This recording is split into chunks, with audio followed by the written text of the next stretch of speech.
Sa Odisha, India, hinukay ng isang lalaki ang katawan ng yumao niyang kapatid at dinala ito sa isang bangko. Bakit? Ilang linggo na raw kasing sinusubukan ng lalaki na ma-access ang bank account ng kapatid niya na namatay dahil sa sakit noong Enero. Pero para ma-release ang mahigit sa 19,000 rupees o katumbas ng mahigit sa 12,000 pesos na laman ng bank account, hinihingan daw siya ng mga dokumento, kabilang na ang death certificate. Hindi naintindihan ng lalaki ang proseso kaya hinukay niya ang katawan ng kanyang kapatid at dinala sa bangko bilang tugon sa hinihinging proof of death.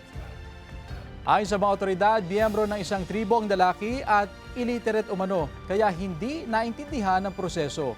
Bigo rin daw ang bank officials na maipaliwanag ng maayos ang proseso sa lalaki.